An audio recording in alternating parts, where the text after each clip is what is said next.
We're halfway through the championship and the battle at the top is really, really tight. Going into the second half of the season, drivers to come. Hello everybody and welcome back to the RCI G Sprint Challenge Season 8. My name is Tim Peck, joined today in the booth by Kevin Boss and Stewie. And well, Kevin, this is your home track. Can we expect an exciting race here today? Well, it's a very technical track. If you make a little mistake, you will end up in the gravel or in the wall. So they all need to be on their edge. Overtaking is not that predominant here. So mostly be looking for mistakes of drivers, though you can still expect a couple of time fights through some of the corners.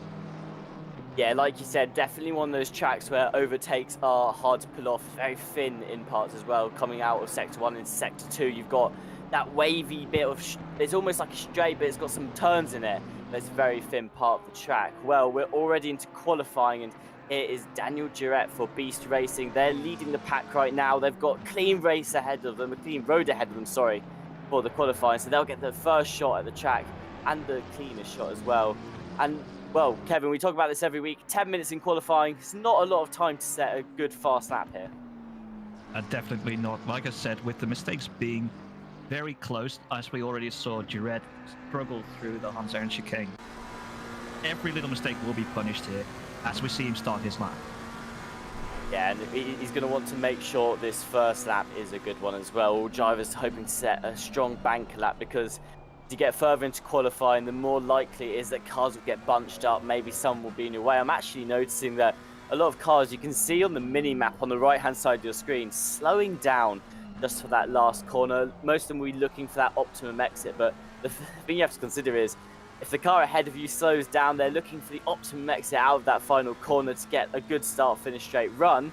You also have to slow down as well, otherwise if you speed around that corner, you're going to be right next to them for the hot lap. So it's just about trying to find space in this 10-minute qualifying session. As Daniel Durrett there looked a bit wayward on the wheel, seemed to struggle, but had to catch it, managed to do so. But I think, Kevin, that might affect their time come the end of this lap. Definitely. Going sideways through that corner, through the blind right-hander, will lose you a lot of time, as you really want to take that one flat out to get your optimum time. So he'll be struggling through this lap, but he'll be getting his eye in now. Tires will be getting up to temperature, up to pressure, and yeah, he'll have, well, about 6.5 more minutes after he finishes this lap, so he should have enough time. Yeah, it'll be a couple more laps after that. So Daniel Durrett still on in the lead in terms of on the racetrack right now. Will have the clean air ahead of them still. It doesn't seem anyone's come out of the pits in front of them, and it really is the best position to be. We saw last week the Lamborghini driver, whose name eludes me right now, actually. I believe it's Christoph Simon, that's it. Christoph Simon, the Lamborghini, last week had a good clear run. They were first out of the pits, and that helped them push that Lamborghini into pole position by the end. So who knows, it might be the same for Daniel Durrett this week if they can get some good runs later in quali. Well, the times are coming in now. Currently Starzak on pole position with a 1:34.2. Samir Foch just behind, about a tenth off that time. Lots more drivers to cross the line, and yeah, already 6 minutes left in qualifying, Kevin. Not a lot of time, but luckily for them, the weather will remain consistent and clear throughout. Yeah, because once it starts raining, especially at this track, it will become a lot more difficult, with already what we saw with Durrett sliding. And it'll only become more as we see someone go off. Can't really see who that was. But yeah, then it will only become more difficult. Tires will be slowing down. You want to get the most out of the time now. But yeah, as you said before, it's staying dry. That's going to be good for them. But yeah, we're already seeing the difficulty of this track with climbs just getting stuck behind the other Porsche. So get a race replay. It was Ashan Lele going off. Oh, that was at Schijfvlak. That's the fast blind right-hand corner. And he's gone back to pits. And Tim, back to you.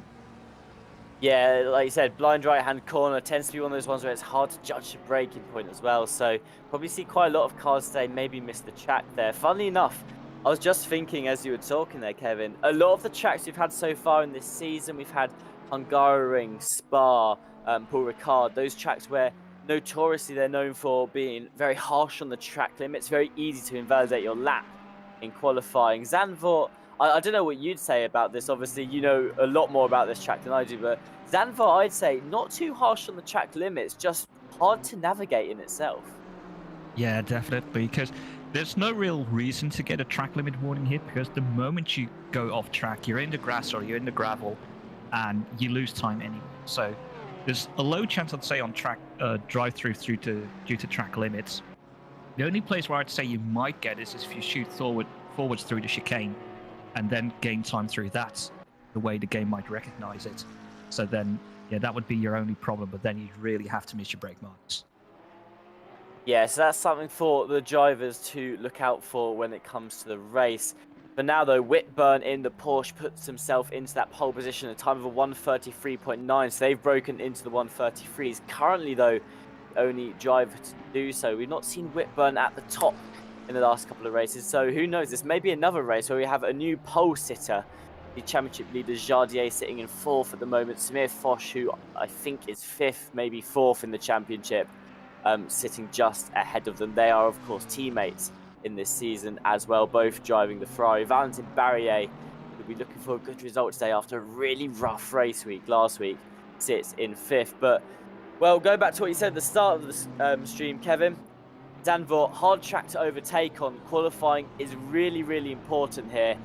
Unlike some of the other tracks where obviously you've seen drivers like Barrier and Salverline, they've started more in the midfield towards the back of that top 10, and they've just powered through.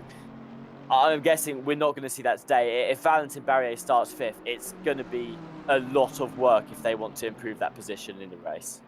Yeah, they'd either have to get a very good launch out of the last corner going onto the straight into turn 1 for the best overtaking opportunity, or wait for other people to make mistakes, because starting in the mid-pack here will be very difficult to push forwards.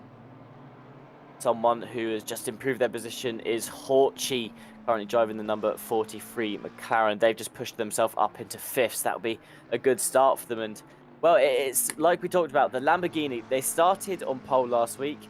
They're currently sitting down in that 12th place position where they're more used to throughout this championship. But, of course, because they started on pole last week, Simon actually went and finished 4th in the race overall. That gave them a huge bunch of points in the championship, taking them all the way up from 16th up into 10th.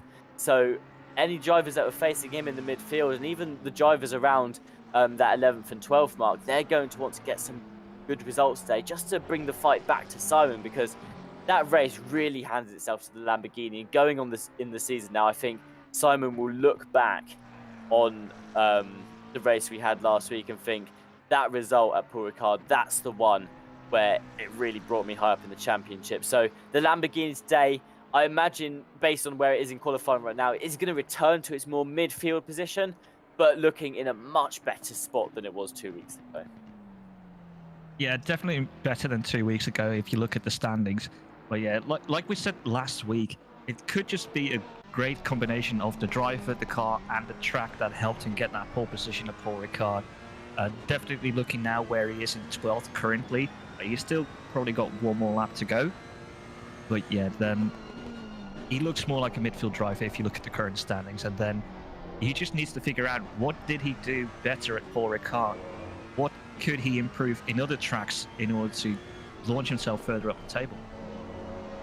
That's a great point. It's something that they will look at as they continue into this championship, into the next as well, is what can they do to get them up into that top 10, because a lot of these midfield drivers do have real potential here. Jardier crossing the line now. It's going to take themselves from 6th up into 4th place. There's still a couple more attempts to knock off if they want to be back on pole, but a good start would be 4th, I think, here, especially for Jardier. They're currently leading the championship, but they do have a bit of a barrier in points. Of course, we'll see the standings in a minute after qualifying has ended, but Jardier today, I think, just looking for a more consistent result, I guess, because it's getting to that stage in the championship where you don't necessarily want to be if you're driving the lead this is, you don't necessarily want to be fighting for the win every single race. You just need to be making sure you're bringing in those podium finishes, maybe 4th if you have to settle for it, just to sort of keep the points of the championship flowing. But what you're really focused on is just making sure your races are consistent and you're bringing in those points still, because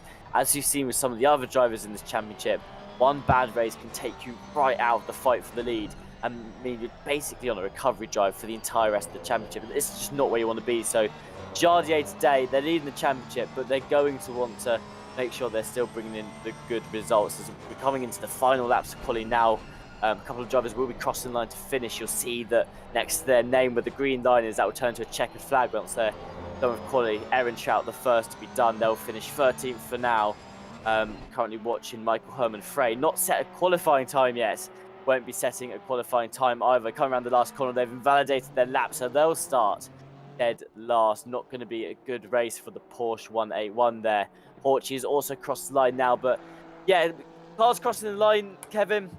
Obviously, as it stands, Whitburn will be on pole position unless someone else can play out a fast lap. But looking at the deltas and the fact that most people in the pits, probably going to be a Porsche 206 on the pole here.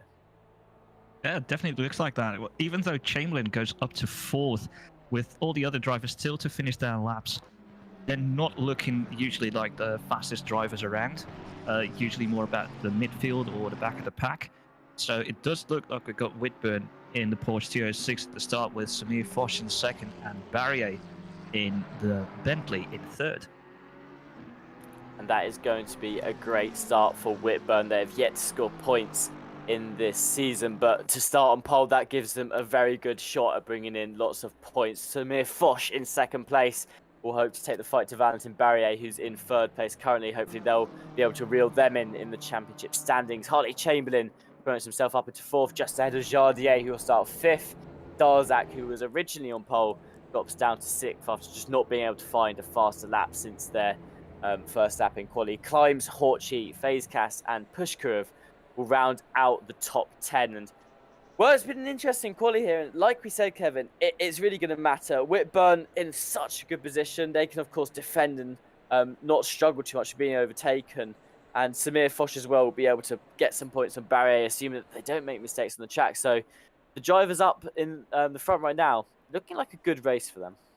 I think especially Whitburn in the Porsche, because if he gets a good launch, he can really use the brakes of that Porsche to park himself on the apex of turn 1 and keep that P1 position going into the rest of the first lap. So what's also what I've noticed is that it's a bit of a running theme in this championship that if you look at the fastest sector times, it's never the same person. Always someone else who has the fastest 1st, 2nd, and 3rd sector, which means, in my opinion, it's a very tight championship in that regard. Yeah, we've just got so many drivers here who, as we've seen, can bring out some brilliant results, whether it's a pole position, a podium finish. There are drivers across the whole field that can get in those fast lap times. Well, we're going to take a look at the standings for the championship now and where everyone is currently. Jardier, Jaroslav Honzik is leading the championship. They've got 192 points. That puts them 16 points ahead of Juna Salvalainen, who is 2nd. The Mercedes AMG. Valentin Barrier in 3rd place, just 3 points behind. Samir Foch in 4th place. They're chasing Salvalainen and Barrier, but with some good results recently, are climbing through the championship field. Solsdorf in 5th has 136 points. Barnabas Fazecast 6th with 103 points. Harley Chamberlain, Thomas Ehrentraut and Zarzak all tied with 98 points. They're fighting for 7th place today. And Christoph Simon, with a brilliant finish last week, rounds out the top 10. And as we're going into the P11 to P20, we see a tied 11th between Migazzi and Hugo Merls. Zigar in 13th with 67 points. Was again two-man tied for 14th. Klimes and Borgesman. Varna in 16th with 62 points. 55 points for Koderman. Christian Bock in the GTR, 54 points in the 18th. Andre Dixon Chen, 19th with 50 points. And Huno Horchy with 47 points in P20.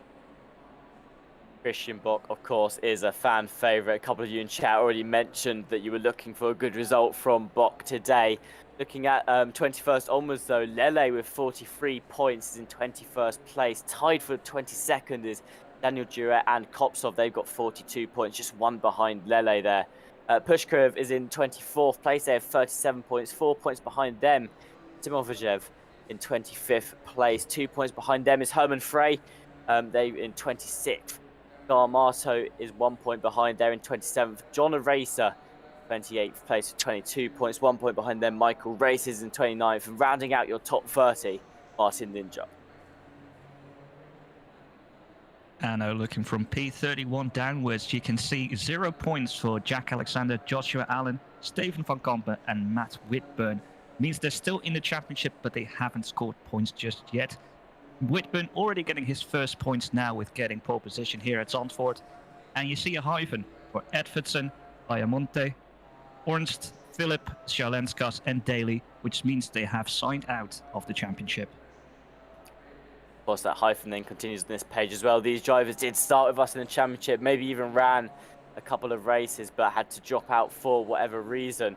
Those are how the championship standings are looking. Of course, Jardier currently in that first place spot by 16 points. Usually quite a large margin we'd consider, especially for these RCI races.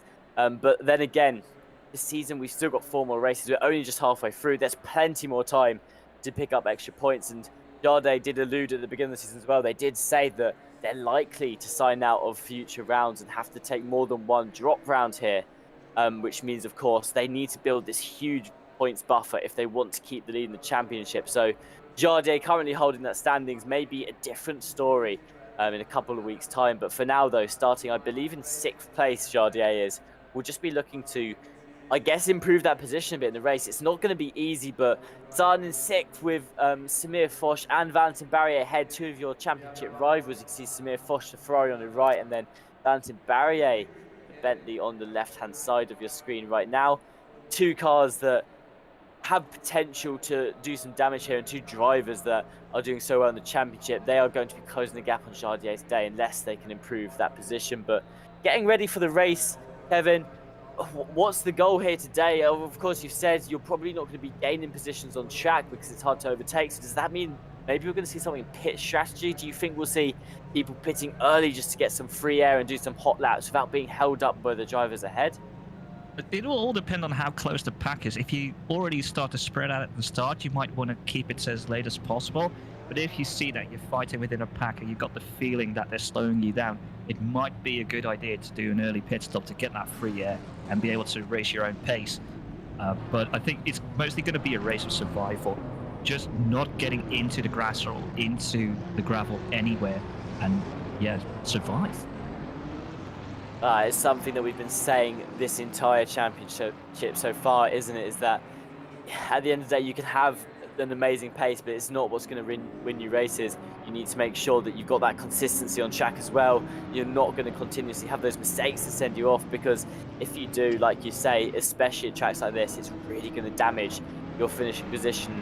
Some tracks it's not fine, but it's easier to recover from. Of course, if it's somewhere like Monza, you go off track slightly, you just come back on and there's potential to overtake and regain those positions, especially if you have the pace for it. But here at Zandvoort, you've said it already, Kevin, if you go off track, it's not going to be easy getting those positions back. So every driver today needs to make sure they're consistent. Luckily, a lot of these drivers can say that they're some of the most consistent drivers on the track right now. Looking at the chat, Michael Redford said Zandvoort, ooh. I do have to agree with you there from a driver's perspective. I don't actually like driving this track, but I'm a huge fan of watching it. Of course, like we've said, overtakes don't happen often, but Kevin, you know me and you have driven together in the past. I'm actually just a huge fan of watching people really fight it out. And there are some drivers here, especially Samir Foch, Valentin Barrier, who, okay, overtakes are unlikely to happen, but they'll still line them up. I know for a fact that at some point in this race, Valentin Barrier is going to be sticking his nose up the inside of the lead driver, saying, I want to come through here and I will push you around the track if I have to get it. So that's why I like Zandvoort as a track. I think it shows those drivers that are a lot more confident with their car on track. But Kevin, I'm interested to know your opinion. Bit of forcing a way through. Do you think it's possible here, or do you think that is just a death wish that is likely to send you down the field? I think the one and only real overtaking point, turn 1, is where you might want to try that. But I'd say for all the other corners, just be in the rear view mirrors, be annoying, force that mistake of other drivers, and then try and force that mistake out of them. But yeah, this also being my home track, even though it's my home track, I understand why people don't really like it because of the few overtaking opportunities and how difficult it is with the tiniest mistake being punished. So yeah, we're probably going to be in for an exciting race. Very close. Yeah, like we said it already, it's just one of those tracks where don't expect to see a lot of overtakes today, but if we do, they could be very, very exciting. They could also just be, of course, from driver mistakes as well, which you do have to look out for. And there's a lot of pressure from the drivers behind. If you've got someone in your rearview mirror, then you will be feeling the pressure. Well, we're going up now along the start-finish straight. The cars will be setting off soon. Whitburn leading the pack. Fosh, you can see, almost alongside them as they cross the line there. And the cars are off already. You can see Whitburn and Fosh just drag racing down to that turn 1 corner. Whitburn is going to have a huge advantage on the inside, but Fosh has slungshot themselves around the outside of the corner. Not going to be enough though. We'll have to tuck in behind Whitburn from the hairpin. Looks like we've had a safe hairpin so far, and leading now into the weaving section. We're about to go round the carousel sort of bend where they're slightly slanted here, and again Whitburn holds the lead. So a great start for the Porsche, managing to stay ahead, and now Whitburn has the lovely job of just having to defend against Samir Fosh. Well, it was very close going into that turn 1. I didn't think that Porsche would go that much alongside. Really thought the Porsche would be better on their brakes. As we see them going through the blind right hand of Schijfvlak, it still just looks very clean. I saw one mistake going into the first, which is nowadays a back corner, but still in this game it's a normal. But it seems to be very clean so far, though. We see 2 cars now, a couple cars going side by side through. Oh, yeah, we've had it off. We've had an off. Obviously, who it is. It's getting a little bit busy now going through the last couple corners of Sector 2 as we go through towards the chicane and arena area down here. Yeah, this is... I thought it was going to be a very clean lap 1, but it's already spiced up already as we see 2 cars go side by side through the chicane here. That was very, well, I don't want to say, yeah, we've not gone around the last corner, but was a very, very clean lap 1 other than that first incident. I believe that was Herman Frey, who of course didn't come in with a qualifying time. They started last. I believe they made contact there with Lele. We're going to have a race replay and see exactly what happened. It was Michael Herman Frey. You can see there, just going around the corner. Looks like the inside car missed their braking point, makes contact. I believe that's Lele. Missed their brake mark, shot through that corner a little too fast. Of course, tried to avoid the car ahead, but in doing so then, just turned into Herman Frey there. It took them both off the track, and now you can see only just crossing the start-finish line now, whereas the rest of the drivers already through turn 1, going down turns 2 and 3 now. Jan climbs looking to try and climb through the field, but as you can see, like from just the finish of the track, not a lot of opportunities to do so. But Whitburn still in the lead, Fosh in second, Vantin Barrier in third, Chamberlain in fourth, and Jardier in 5th. None of that top 5 has changed. Looking through the field, I don't think any of that really has changed either. You can see Climb still in 7th place. Starzak started 6th. They're managing to defend for now. And what I'm wondering, Kevin, is basically pace-wise here, of course, there's a lot of drivers who I consider to have a lot of pace from knowing them, Climbs being one of them. Stuck now in 7th place in the field. That's going to keep the train nice and tight. We might see a situation actually, especially with Whitburn currently leading the field, where all the cars bunch up into one. That will keep the pack nice and tight, which means if you make a mistake, you're going to be losing a lot of positions at once. We didn't so much see it with Frey and Lele, but I mean, we could see it if someone like Jardier has an accident now. They're not losing one position, they're basically losing all of them down to about 17th place. 100%. If you look here, except for Scramato, like they're all within a second of each other, so tightly packed. Like you said, one tiny little mistake, you're going to fall back quick. As we did saw, I think that was Starzak, a little bit of trouble going out of the chicane, just dipped his right rear left tire into the dirt. As we see another race replay, it's Johnny Racer. Let's see, is that, yeah, that's contact spinning out the green McLaren, I think. Slight contact, but yeah, with how tight the pack is, massive consequences. It was Daniel Duretz. That's a shame for him. Yeah, it's it's one of those things. The track's very tight. The packs are also all bunched up as well. You do have to really try and stay out of each other's way. And you can see these cars, GT3s in particular, you consider them to be quite solid cars, not really want to pick up a lot of damage like an open wheel car like a Formula 1 would. But still, you see there, not going to pick up damage, but just a tiny bit of contact, and it turns the entire car around, especially when you're already driving on the limit, you're going through a corner, you've got your foot on the throttle. So you do, a tiny bit of contact can be a huge deficit for your car, and that's what we saw there with Racer. I do want to say earlier as well, it was Frey that turned into Lele on the inside there, not the other way around. So Lele was a driver who we saw go off the side of the track. Frey was the one that missed their braking point. Just going back to that, Kevin, I'm interested to know your opinion on it. What do you think Frey could have done there? Because we saw they missed their brake marker, supposedly. They were going into that corner way too fast. They opted into turning left to try and avoid the driver ahead. Do you think that's because they weren't aware that Lele was there? Because surely if they were aware there was a car on their left-hand side there, they'd have just turned right? It was a bit of a weird situation because they were already side by side slightly just before then, and I think it might have been a bit of an overreaction trying to avoid the car in front. So at that point, if you miss your brake marker, you're just asking for trouble because you're on the inside, there is a car on the outside. There's not a lot you can do there except, well, hit the other driver. But it just looked like it was a bit of an overreaction trying to avoid the car in front and then, yeah, just slammed right into Lele. Chat is expressing their excitement as Bok is in 16th place. They were for a second in that P15 spot, but it looks like they've dropped back down against Dixon Chen. And the McLaren manages to go up into P15. Also mentioned in chat as well was Michael Redford said, don't see too many Bentleys in competitive races nowadays. And funnily enough, that's actually why Valentin Barrier chose to pick the Bentley. If you go back to one of our races earlier on the season, Valentin Barrier won the race. They came into the commentary booth to have an interview as well. And what they said was that they just want to see the Bentley gain a bit more love because it's just not picked nowadays. It's one of those cars that's maybe forgotten about a little bit. Race replay here. Christoph Simon, the Lamborghini, going wide on the corner there.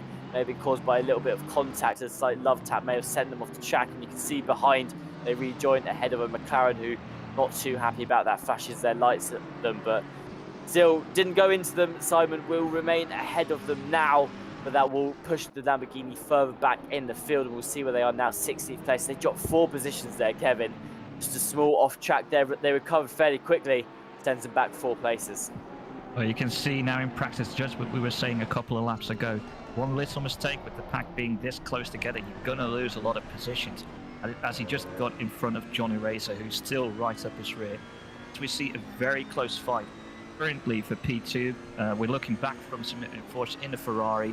And you can see how close this is. This is with Barrier, Chamberlain and Jardier.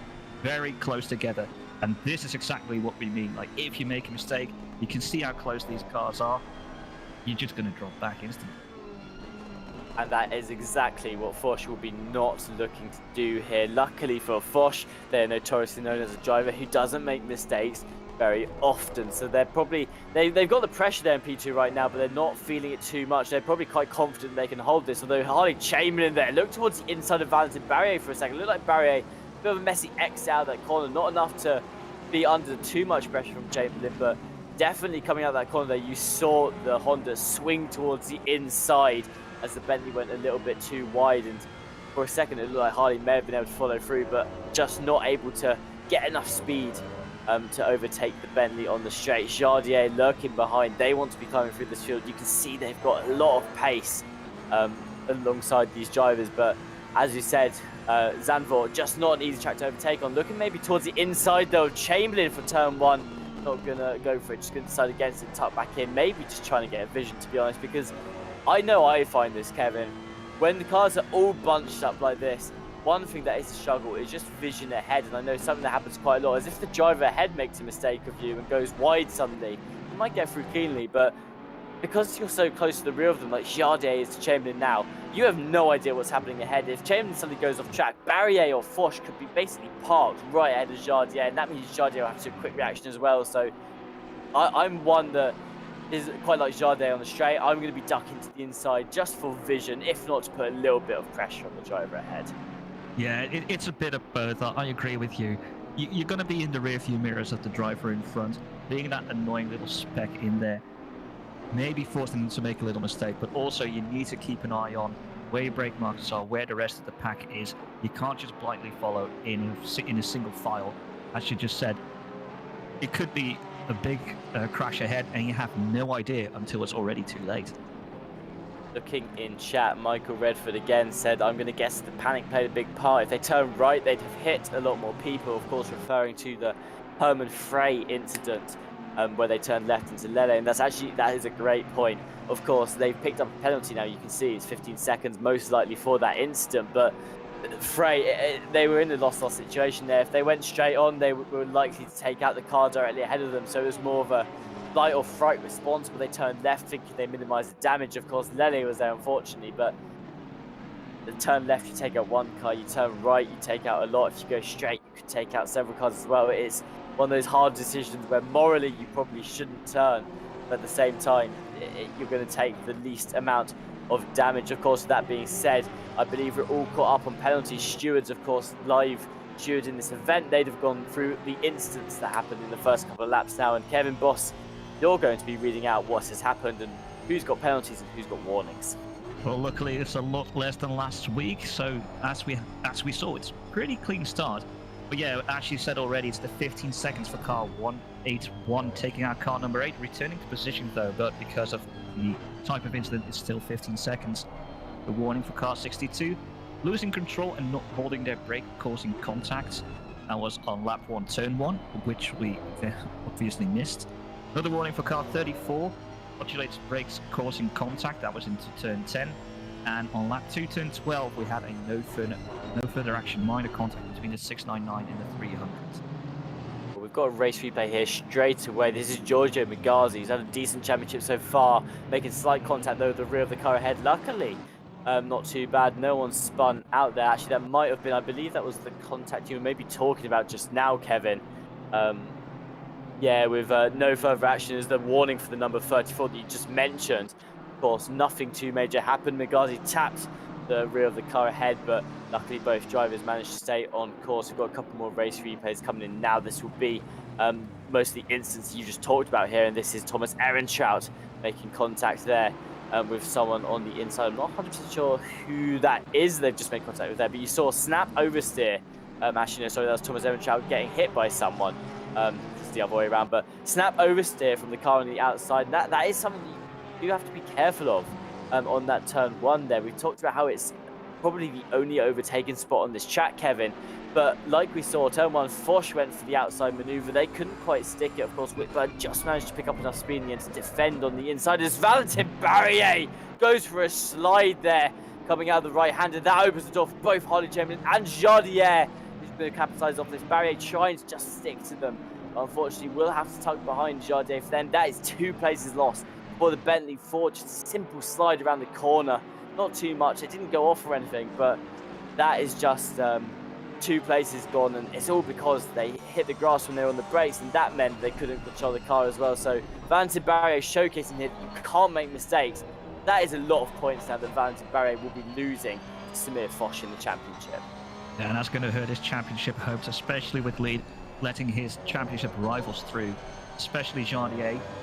Even though he's probably going to miss 1 or 2 more races, you really don't want to lose those points when you're fighting them. And yeah, it looks like he was trying too hard to gain a bit of time, then just touched the grass and then, yeah, lost it on the turn in.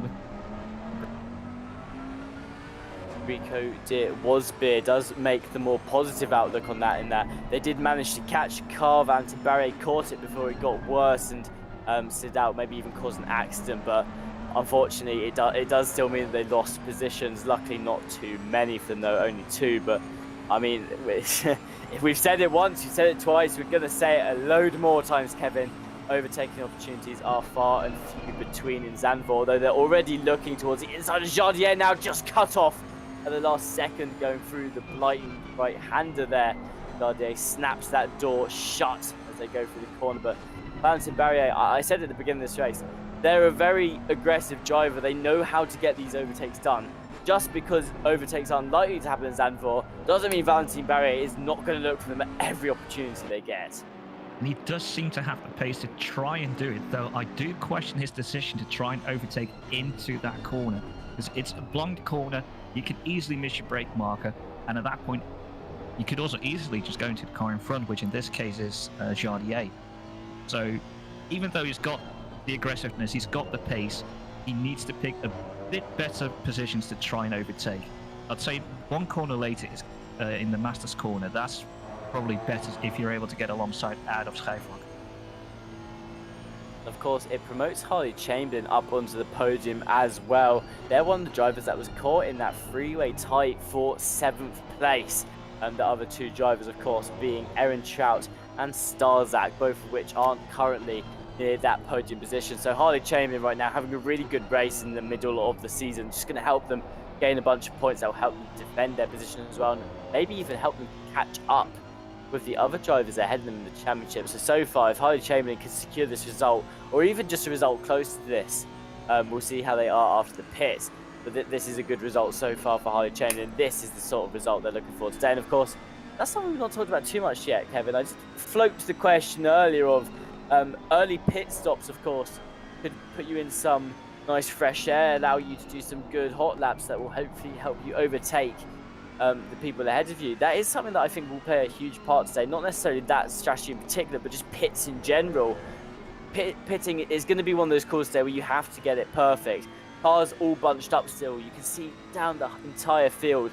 Gaps are a second at most, a couple of slightly larger ones here and there, but most of them are within the second, if not a second. You're going to want to make sure you pit at that perfect time, because if you pit and the driver gets ahead of you, your opponent gets ahead of you, and you maybe even fall back 1 or 2 positions, you're not getting them back on track easily. So pit stops here, you've got to make sure you're getting them flawless. You don't want to be losing positions. You want to make sure, if anything, you're gaining them, but mostly just holding that place. So I imagine what we'll see a lot of today is one driver will come in and all the rest will follow, just to make sure that there's not that risk of a driver having a fast in-lap or out-lap. Well, I think it depends on who you are, where you are. I don't think we'll be seeing the early pit stops, seeing at how close the grid is. Yet there's still a few gaps in there. I think if you go early now, you'll get stuck behind a few cars, which will lose you time. But if you look at the likes of Barrier, how close he is to Jardier and Chamberlain, I think if they go in, he stays out for one more lap, tries to get that perfect in lap, gain a bit more speed, and then try and overlap them in the pits. It's a good point you mentioned there, actually. Is that actually you're more waiting for the people behind to pit first, because like you said, pit now, you're just going to go straight into traffic, and it's most likely going to be slightly slower traffic at that, because of course if you're leading the race, you're probably the fastest car on the track. So you don't really want to be pitting now, which actually sort of changes how the perspective of pit stops will go. You're almost waiting for the drivers towards the back to pit first, and then that's when the front runners can look to pit as well. So it might just be a game, Kevin, like you said, of stay out the longest. I wonder how people have fueled up this race here, because it might come down to the fact, like you said, everyone will pit before you. You do that one more final lap in clean air, and then you come into the pits just to make sure that you're not being undercut too much. But yeah, it's like I say, until it happens, you really don't know what the strategy is going to be and what the right call is to make. Valentin Barrier falling off the back of Jardier, Honzik and Harley Chamberlain slightly, not too much though, still within that second, but just sort of leaving it up to the two ahead to battle. And I think this is the right call to make, honestly. I did say I love it when the drivers are looking for the moves, even when there isn't necessarily one, when they're just being a nuisance behind overall. But I also like this. I like that Valentin Barrier is just being a bit more realistic about the situation here. Okay, you're down to 5th place. You do have more pace than the drivers ahead. However, you know, you're not going to get anywhere, especially with them fighting as well. So Valentin Barrier opts into just looking at how things are going ahead for now. And who knows, if Jardier and Harley Chamberlain put too much pressure on themselves in the fighting, that's when accidents can happen, and that will help Valentin Barrier take those spots back. So yeah, I think it's one of those things where you've got to be quite resistant with yourself, don't you, Kevin? You have to say, okay, I can't get these positions right now. It's not the time to be looking for it. 40 minutes left in the race. I just need to wait. And like you said at the beginning, Kevin, you just have to wait for the opportunities to open up themselves. Well, it's also that he might be nursing his tyres, like with that slide that he had, and also then trying to push so hard for that overtake. He might already be feeling the effects of that, just slowing it down a little bit so that he doesn't further destroy his tyres, keeps the grip there, and then, like I said before, maybe then he can do that overcut with the higher pace that he has been having before. Another great point there. This is why we have you here in the booth with us, Kevin. You're very good on those strategy calls and just realising what drivers are doing throughout the race as well. Valentin Barrier may be struggling with the tyre effects, and again, in terms of pit stops, you don't want to be pitting early, like you said earlier. Valentin Barrier wants to make sure that those tyres can last for the first half of this race, because we're still 10 minutes away from the usual pit window, of course. the safe pit window most drivers go for in this race is just the halfway mark. We've had it in ACC history. Sometimes undercuts have been a huge strategy where you put in no fuel basically at the beginning of the race. You've pitted really, really early and you just blasted out as many laps as possible in that clean air. We've also had it the other way around where overcuts have been the strategy that everyone goes for in longer stints as well. Jan Klime's getting ever so close to the rear of Starzak there, almost contact, but just managing to nurse the break through those corners. There is Klimes as they now get to be promoted up position. Starzak making a slight mistake there, having to rejoin the track, but really struggling to do so. This might be 2 places the number 67 Honda loses as Fazak in the other Honda manages to catch up, but Starzak just managing to rejoin time, neck and neck now with the other Honda. FaZe still lurking on the inside though, their front wheels lining up the wheels of Starzak ahead. Starzak though going into chicane is ahead, launching himself though around the outside. FaZe tries to get this move done. He's also brought Horchy and McLaren back into the situation as well. And now coming into that final corner, one of the corners where it matters, FaZe has the inside, pushes Starzak to the outside, and that opens the door for Horchy to get a huge run now onto the start-finish straight. You can see that FaZe there gets a huge exit. Starzak not so much. The Honda struggling down the start-finish straight now as we approach the first corner. Horchy will have to take the outside here, which is not where you want to be, but Starzak does manage to hold on for another day. A huge battle there for 7th place, and FaZe comes out on top, manages to do some great aggressive play there, just holding themselves on the inside of those corners. Kevin finally pushes their way through, and that's what I like to see. Someone goes off track, does come out ahead of the person behind, but FaZe just putting so much pressure on, says, no, you can come on here, but you're not just having that position back. I want that 7th place off you, and gets it. That is the driving that I like to see on trackside. Yeah, and it's also Starzak just induced this himself. By it looks like all by himself he went off track going through turn 8, and yeah, he lost 2 positions there, though it was very close. They had contact multiple times, I think. They're very close to both destroying their race by staying that close together. So it did work out for FaZe, because just getting that position, keep pushing through, and yeah, great work from him. But also good work from Starzak to keep P8 away from Horchy going through turn 1, placing the Honda spectacularly in the middle, and also still getting the exit, with Horchy getting a little bit squirrely on exit. Yeah, like you said, just it could have been worse there. Starzak under so much pressure from Horchy coming out the final corner as well. It just looked like that Honda had no acceleration because they'd just been cut up by FaZe who'd pushed them to the outside there. So Starzak managing to hold on to that 8th place position is good, but looking back now at the situation, Christian Bock here coming into the pit 7 minutes before the 30-minute mark. Is this perhaps the first driver to go for the undercut? This is one of the drivers that can absolutely do it as well. Christian Bock comes into the pits. They were in 16th place. They're now going to be looking to try and get higher. They need to have a really quick pit stop here, Kevin. They need to blast out some really quick laps as well when they're first out the pits. Of course, they have the fresher tyres to do so. But do you think this undercut could work? I mean, they're definitely going to have the open air once they're out the pits. I think this is a great strategy call from Christian Bock in the GTR. Yeah, for him, this is a good move. Being able to now get into the free air, keep pushing.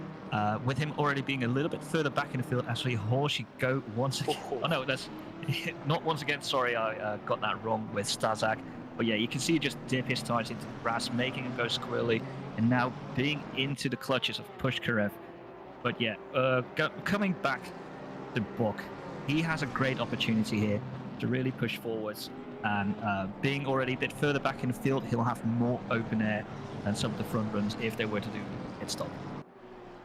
And a fan favourite, Christian Bock, as well in the Nissan GTR there, of course. They love the car, they love the driver. They're going to be very excited to see how this plays out. I'm very excited to see how this plays out. And unfortunately, we're not going to know the results for a little while there. Those Chardier and Valentin Barrier both peeling into the pits at the same time here, quite early for the front runners based on where they're going to be when they come out. But hey, I'm all for it. I do believe that this early pit stop, the undercut, is the right thing to go for here. They shouldn't be in too much traffic. They might get a bit of resistance if no one pits fairly soon, but they shouldn't be in too much traffic here when they come out. The Chardier, though, was ahead of Barrier in the pits. We'll see what happens, because, of course, the other discussion we've not had yet is, do you have to change tyres? The answer is no.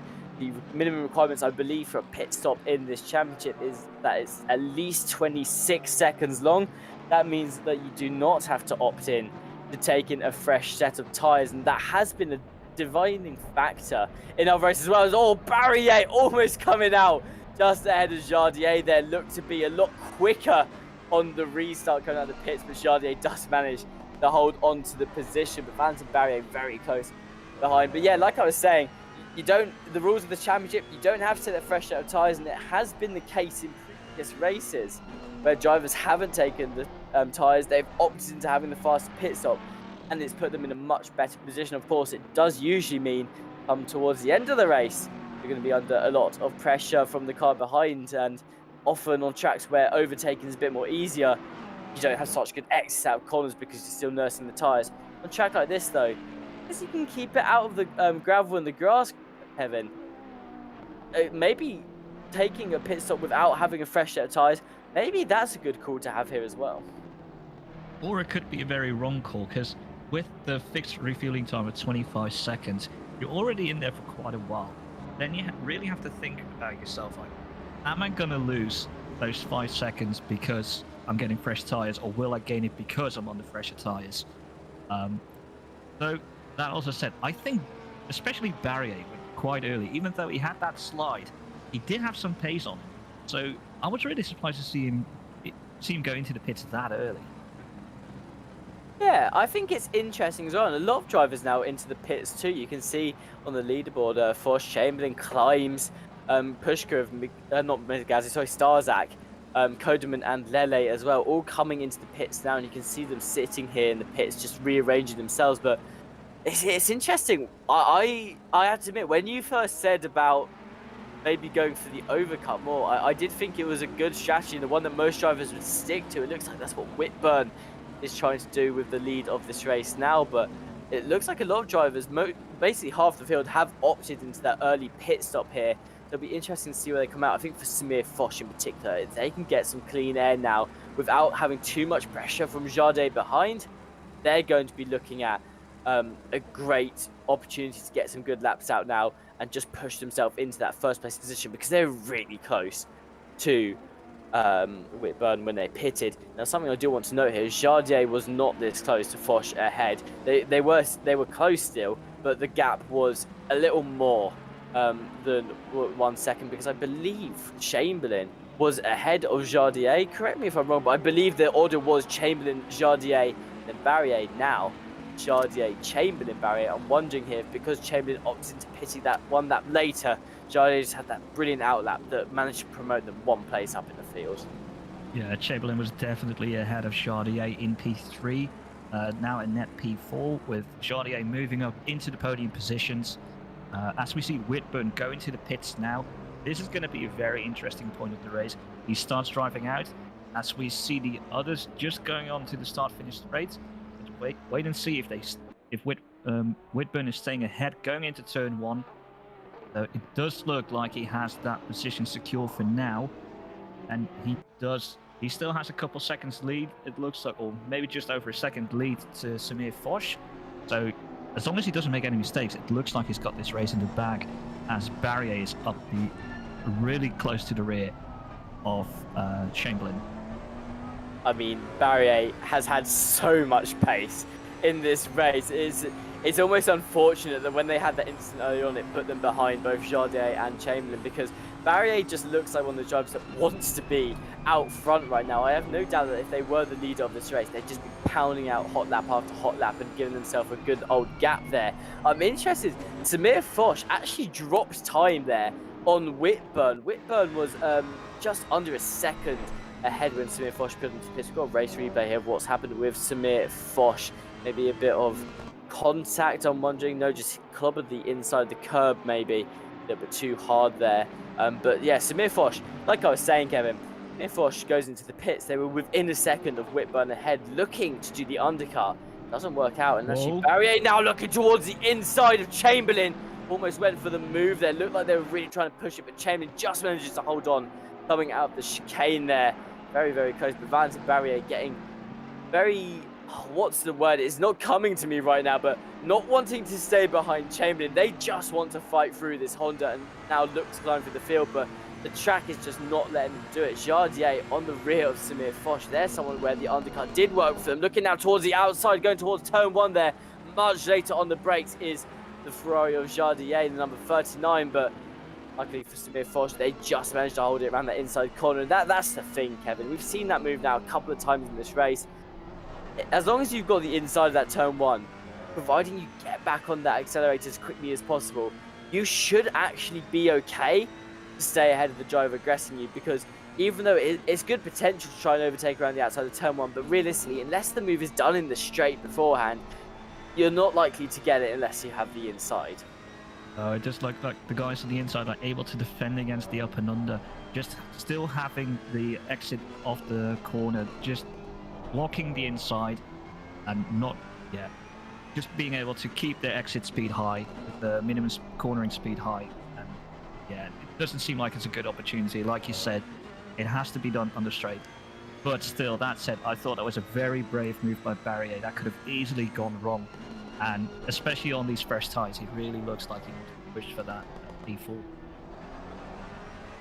Absolutely. Samir Foch currently has the Speed Juice fastest lap of the race. That's the little purple number next to their name there. It means that they've done the fastest lap. However, Samir Foch currently finds himself in 4th place. Net P2, of course, after FaZe Cass and Dixon Chen decide to pit.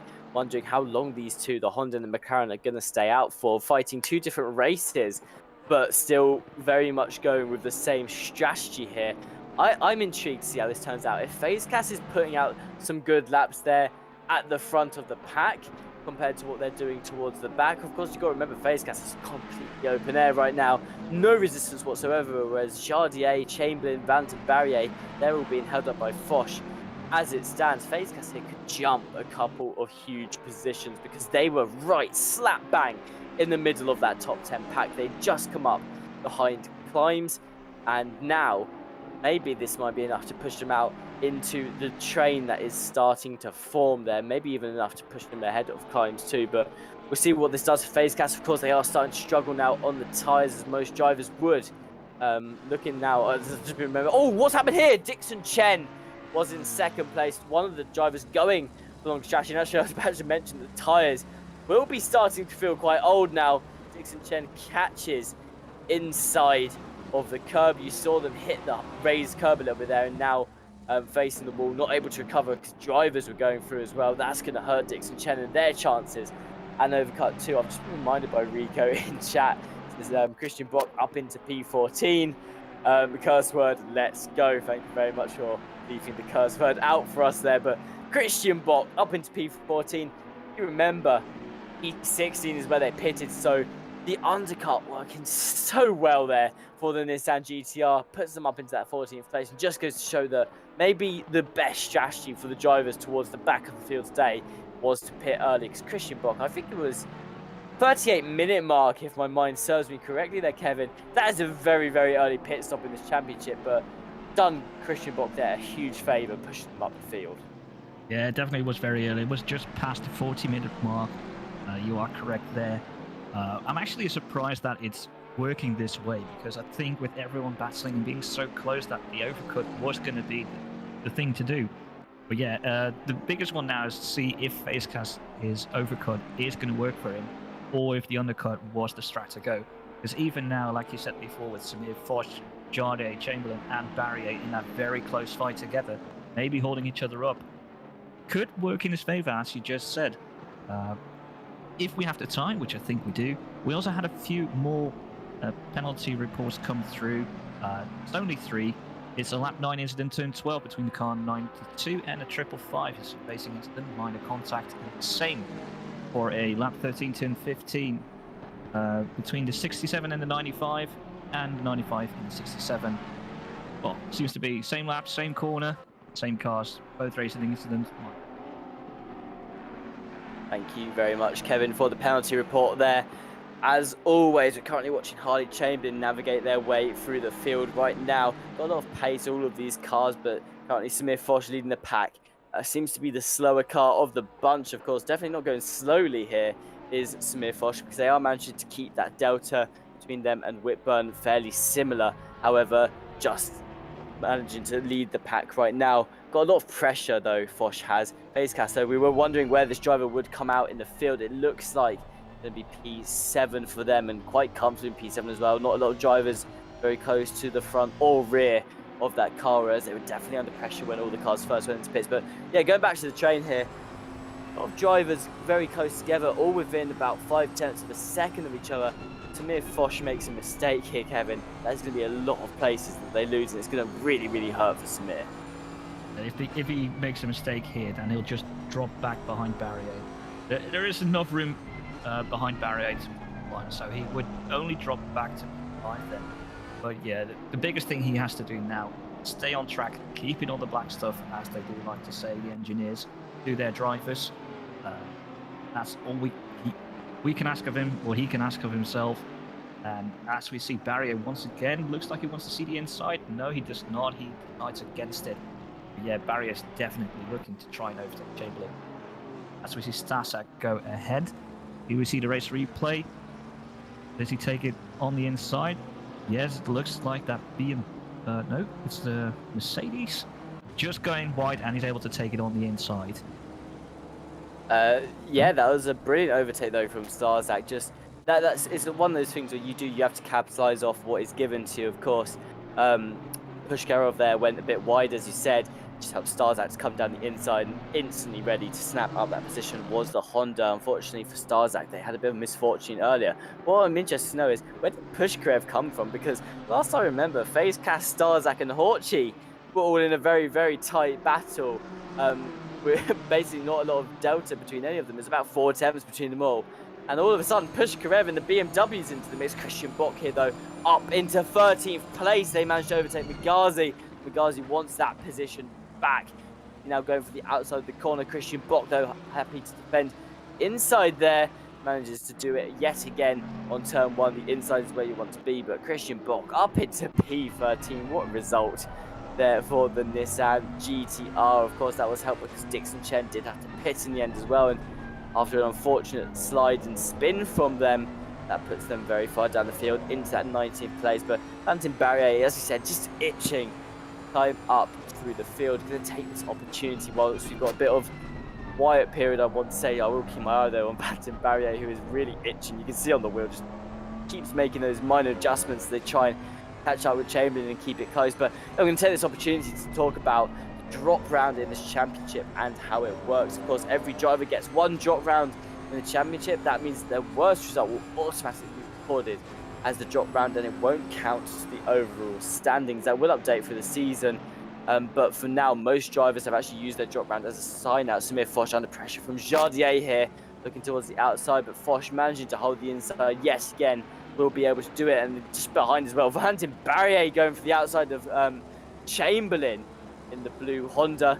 Neither driver able to go for the move around the outside, but both drivers still looking for it. I mean, you have to at this stage of the race. Just because it's not worked for anyone else doesn't mean you can't do it. Here's a replay of Christian Bock involved. I'm really worried about what's going to happen here, but Ghazi almost making contact with the rear of the GTR head, sliding through that corner. They're going to drop a position to the car behind there, or maybe not Simon, actually just not able to get through on the Lamborghini there, but Magazi sliding around the corner, be facing a lot of problems. We're going to now see what happened in the next part of that instant, where Magazi and Simon Lamborghini making a little bit of contact with each other. Giorgio Magazi manages to hold on to P14, but it allows Christian Bock to just get a little bit of distance, helping them stay in that P13 position. But yes, go back to what I was saying, drop round in the championship, every driver gets a drop round, minimum points race isn't considered. That helps drivers who maybe can't make one race in the season, maybe has just one bad race in the season as well. Just helps them stay competitive in the championship, and wow, has it helped this championship stay competitive so far. You saw the standings at the beginning of this race.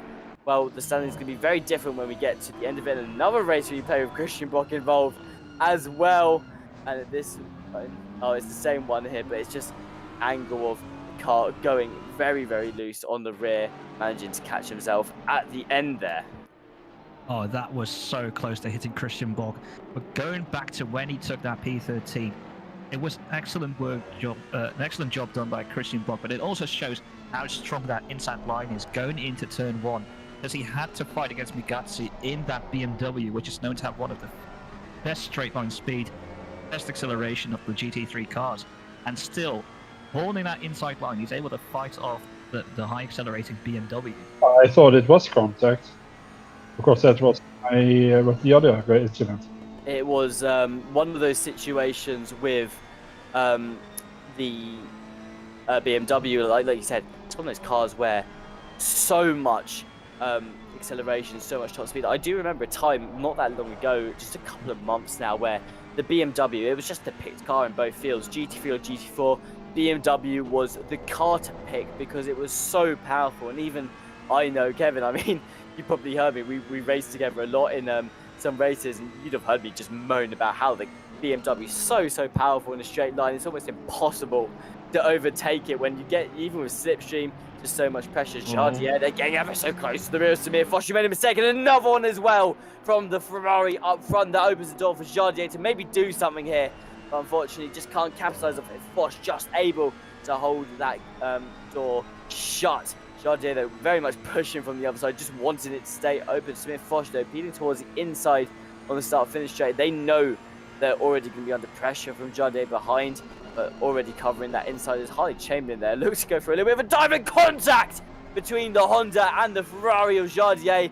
Luckily, though, for all parties involved, no one managing to... So no one there spinning out. Apparently, Valentin Barrier there started that bit of contact, went to the rear of Chamberlain, which then starts a chain effect. Chamberlain goes into the rear of Jardier. We're going to have a race replay to see exactly what happened here from the top-down angle, and you can see, yeah, Valentin Barrier very late on the brakes, makes contact with Chamberlain, who then makes slight contact with Jardier. No one, though, getting fully spun out. That means all cars can remain competitive in that situation. Kevin, I'm going to throw a question at you here, and you're not going to like it. Valentin Barrier very late on the brakes there and makes contact with Chamberlain. Do you think it warrants a penalty, or do you think that that's just going to be a racing incident that's swept onto the rug?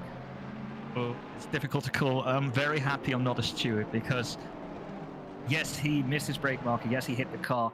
Usually, even though he did not overtake and kept the positions as they were, it's usually a 5-second penalty, that one. But yeah, that's going to be thrown to the stewards, and we'll see what they make of that. Though, if it is going to be a 5-second penalty, Climbs comes into the picture for P5 in this race. Yeah, well, we'll see how that turns out. Like you said, it has been a 5-second penalty in the past. Whether it will be or not is something we're yet to see. Of course, Migazzi there just picked up a 5-second penalty. I'll let you read that penalty report in a second. We're going to see a race replay here of, I believe this is the incident actually that may have caused it. Oh no, this is a different incident. Migazzi going for a wide angle there yet again. This is what's just happened. Migazzi missed the braking marker, going really wide in the corner, sliding through the same corner yet again. This time, Simon the Lamborghini does come through, and Migazzi's just not looking comfortable on those tyres. It seems ever since the pit stop, Migazzi's been slipping and sliding everywhere, and I'm wondering, that is the bad part of having that early pit stop like Migazzi had. It just means your tyres aren't going to be able to do anything at this late stage in the race, Kevin.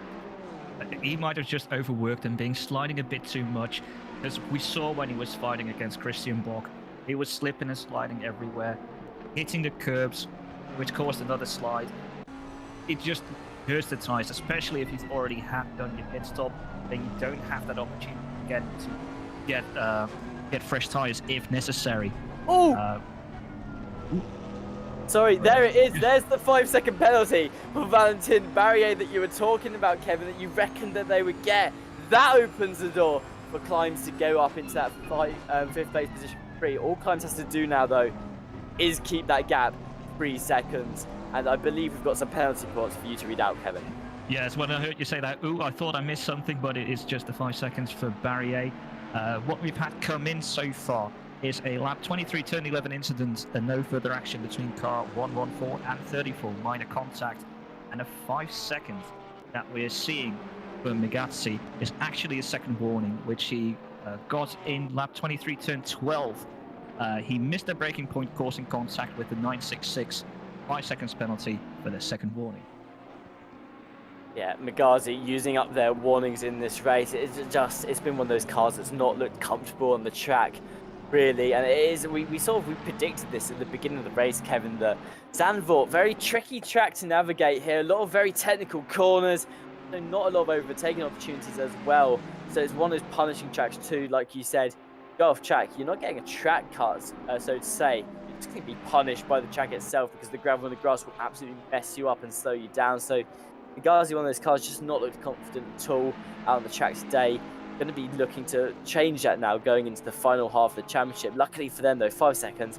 Not going to do too much at the moment because the racer is 10 seconds behind in that McLaren, but could play a huge part later on, especially if they continue to have those precarious moments where they're just not looking confident. If they continue to spin, if they continue to miss their braking mark, if they continue to lose grip on the corners, that gap will close to a racer, and Bugatti will be under pressure, especially with that 5 seconds slapped on top.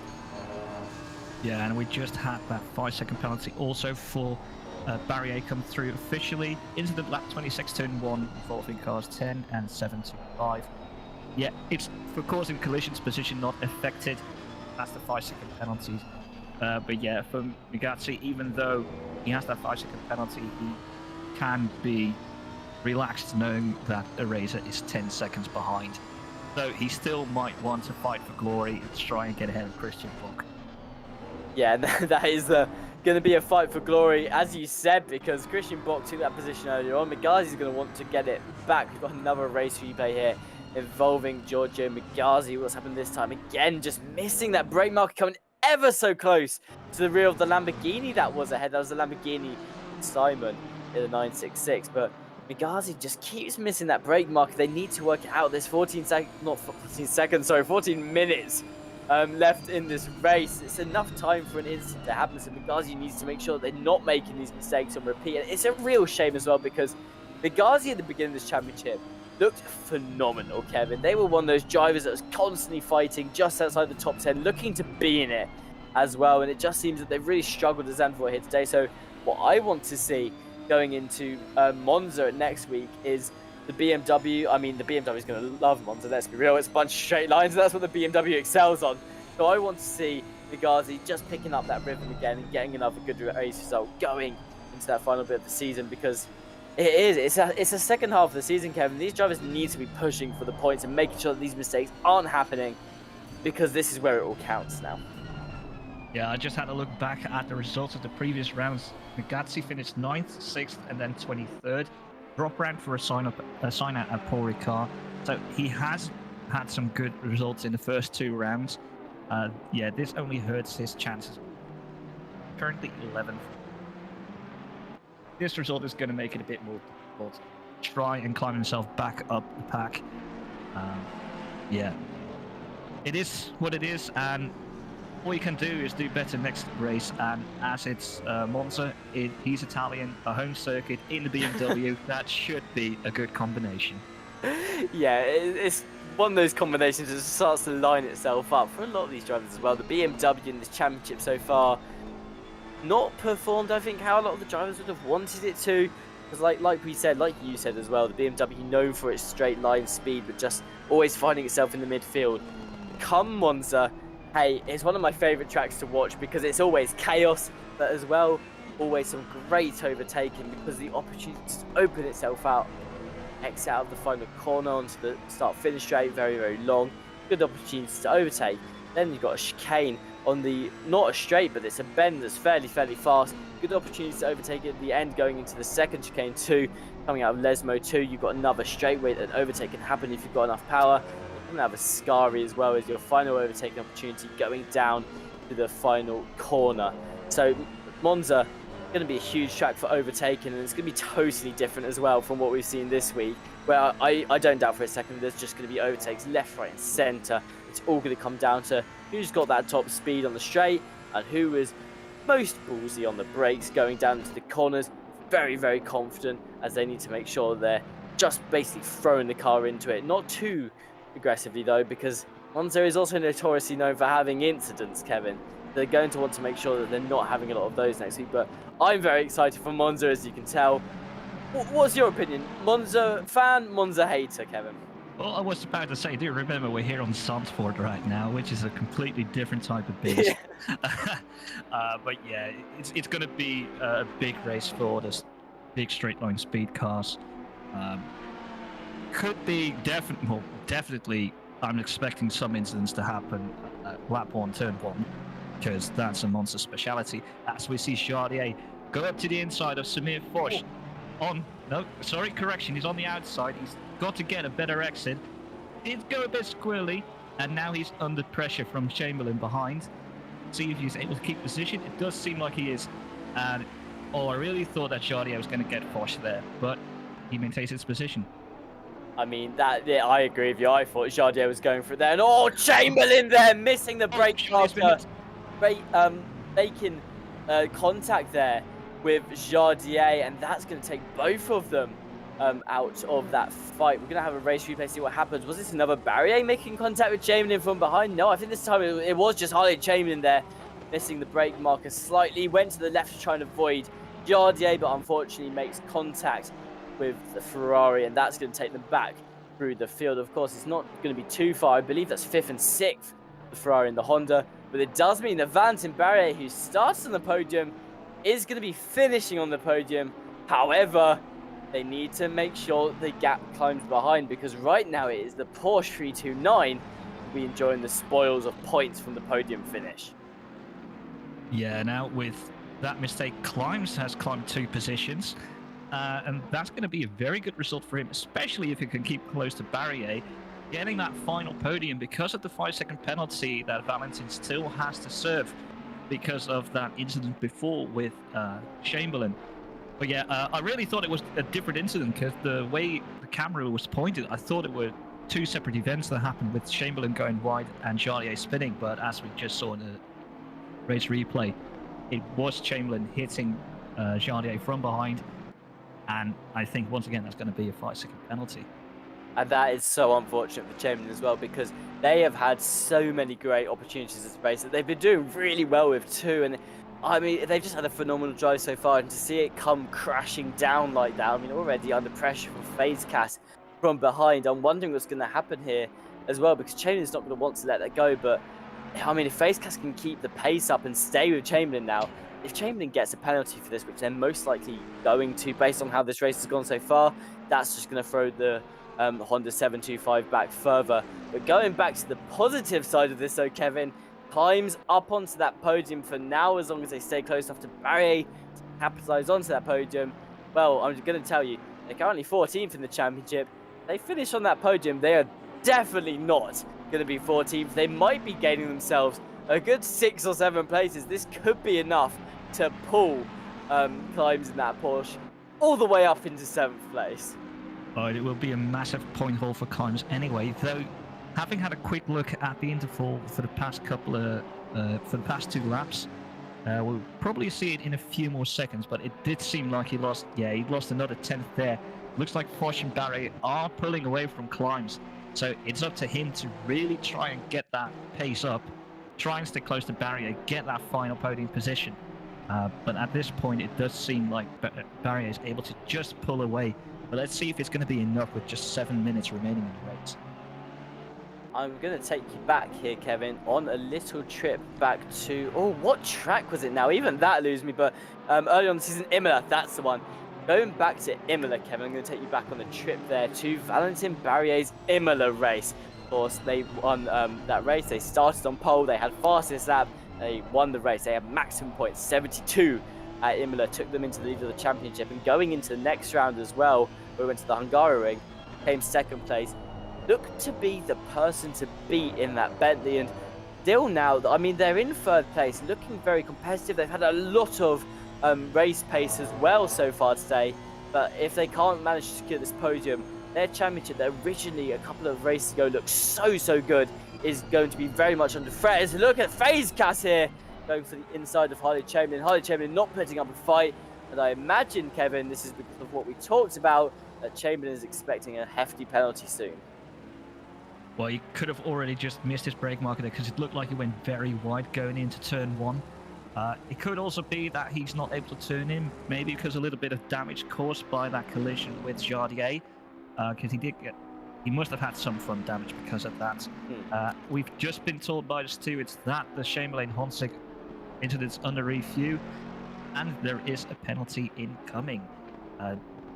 We'll wait and see how much it is.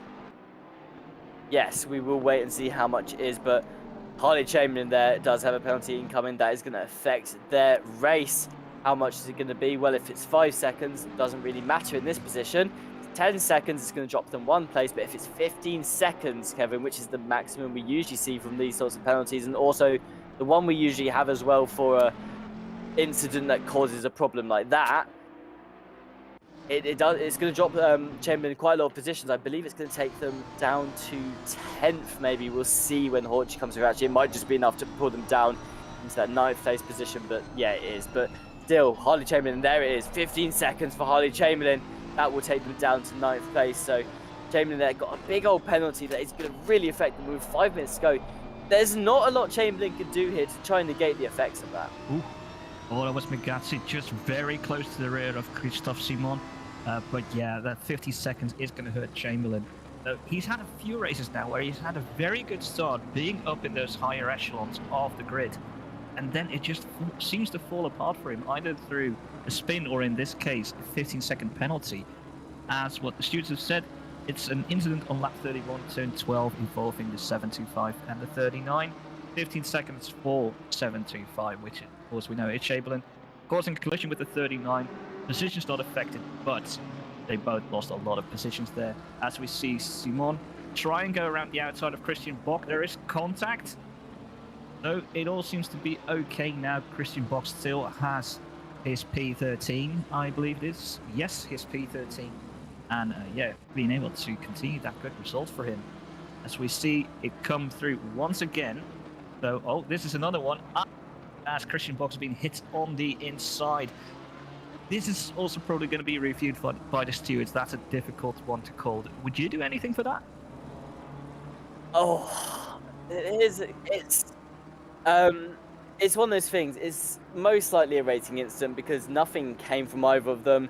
Of course, Bock would have lost a little bit of time, but I don't think a significant enough amount to really affect anything. And of course, Simon as well didn't get any positions. They also, in the terms of having an advantage in the most recent one we watched, where they were on the inside, Simon would have had the advantage over Bock, but did leave it so that Bock could continue to pull away and didn't take that position. And that actually leads me on to what I wanted to say quickly.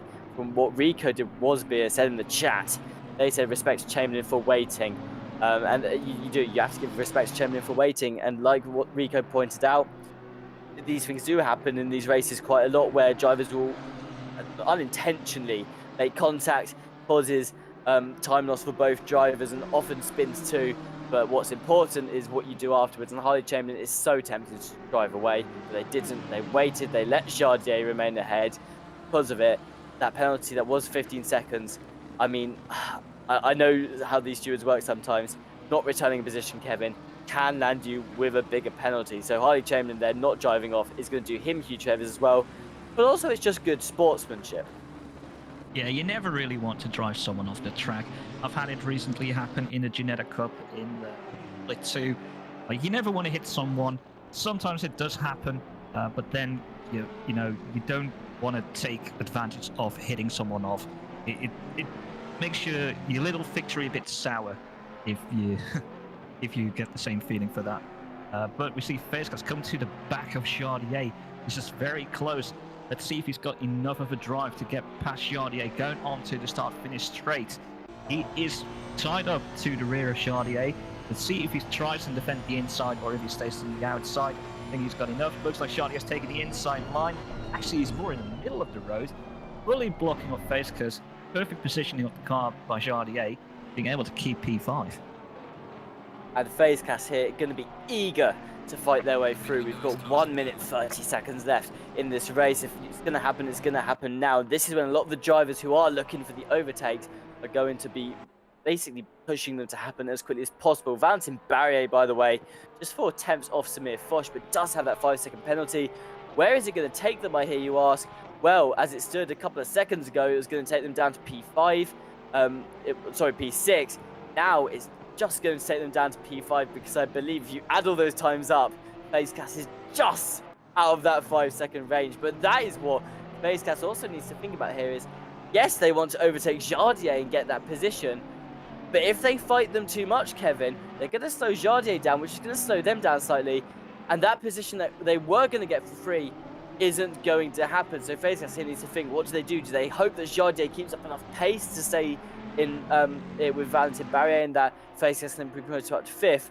Or do they want to risk getting up into that 5th place on track, which means maybe if they then keep the gap close to Barrier, they can be promoted up to 4th. So FaZe here has a lot of things to think about coming into the final couple of seconds for this race. They've probably only got 1 lap, maybe 2 remaining, depending on Whitburn crosses line. And someone who we've not talked about in a while, Kevin, Whitburn in the Porsche 206 has led this race start to finish, and so far is enjoying the spoils of a 7-second gap to Samir Foch. Oh yeah, he's had a magnificent race, as we've just been told. He is on the final lap. The timer has reached 0. He's had an amazing race, and yeah, with these 4 behind him always being so close together, we haven't really been able to focus on him. And credit to him for having, well, a boring race, because he's just done a terrific job. He had the pace, he had a good in-lap, good pit stop, good out-lap. Everything fell together with a lot behind him, always fighting. That said, also very good job by Samir Foch keeping those fast guys behind him for the entire race, because he's been under a lot of pressure. I can tell you now, Kevin, Samir Foch, one of those drivers that I don't think feels pressure the same way other drivers do. Notoriously known for some great defensive moves and just being good at defending all round and not feeling the pressure too much. It's something you do have to hand to them, because Valentin Barrier, known for the flip side, known as being one of those drivers that is so good at overtaking, not been able to do so far. So Samir Foch has had a great race at defending. Of course, Zandvoort does help make it easy, but Samir Foch done a great job. Someone who has done a great job, though, is this person on your screen right now. Matt Whitburn crosses the line to secure their race win in this championship. That is a win for the Porsche 206. Samir Foch crosses the line in 2nd place. Valentin Barrier crosses the line in a provisional 3rd, but a 5-second penalty will knock them down the order. Climbs comes in 4th. Jardier comes in 5th. FaZe in 6th. Chamberlain 7th. They'll also be knocked down from the 15-second penalty as well, as Starzak crosses the line in 8th place. I'm looking and I'm trying to do the math as quickly as possible in my head, Kevin. And if I'm correct in saying it, I think Valentin Barrier here will be demoted to 6th place, because I believe all the drivers, Climbs, Honzik and FaZe are just within that 5 seconds, so they'll all gain that position. Valentin Barrier drops to 6th from that podium position, so not minimal damage reduced from Valentin Barrier there. Could have maybe clinched 5th or even 4th place if they had the pace to do so, but did get held up by Samir Foch, so what could have been a very bad race for Barrier was salvaged in the end. Horchy comes across the line in 9th place. Aaron Trout in 10th. Scamato, in 11th. And Bock will secure 13th place. Of course, penalties now will be working themselves out. Where will these drivers come after? Well, you can see now Valentin Barrier demoted down into that 6th place position. Harley Chamberlain demoted into 8th place from the 7th. So some unfortunate drives here today. Of course, there are a lot of drivers that really wanted to get that good position and were looking good at it as well. Harley Chamberlain fighting for the podium so much, but is demoted down to the 8th place after the incident with Jardier. Jardier, though, does manage to keep 4th, so not too much damage done there either. And I do have to mention for Rico, who I think might be the GTR's biggest fan over Jesse Lee of all people. Christian Bock comes in 13th place in the GTR. I believe that is the best finish that GTR has had all season, Kevin. Well, just having a quick look at the previous results, and no, he finished 11th in race 1 and last week at Paul Ricard, so he's had 2 better results than this, but still he's had a very good race, keeping Migatsi behind at first, going into turn 1, keeping Simon behind afterwards. But yeah, it does look like Rico de Wasbeer and Jesse Lee will have a big fight on who's Christian Bock and the GTR's biggest fan. Yeah, I mean, it's always one of those discussions on who's the biggest fan of the GTR, because I think everyone, no matter who you are, no matter what car your favorite is, you always have a soft spot for a GTR, and it is always, without a doubt, a chat favourite here. Here are the final results of the race. Whitburn with a victory for the first time in this championship will secure that first place in the Porsche. Samir Foch comes home in second, climbs with their first podium of the season, will push themselves so far up the standings with those amount of points, also comes in third place. Jardier in fourth, Fazecast in fifth, Valentin Barrier in sixth place after their penalty. Starzak in seventh, Chamberlain falls down just one position with their penalty to eighth place. Pushkov in ninth, and Horchy will round out your top 10. What a day it has been today, Kevin. I mean, we come to Zandvoort. It's one of those tracks where, like you said at the beginning, overtakes don't often happen here. But despite that, I think we've still had a pretty exciting race today. What are your thoughts, though?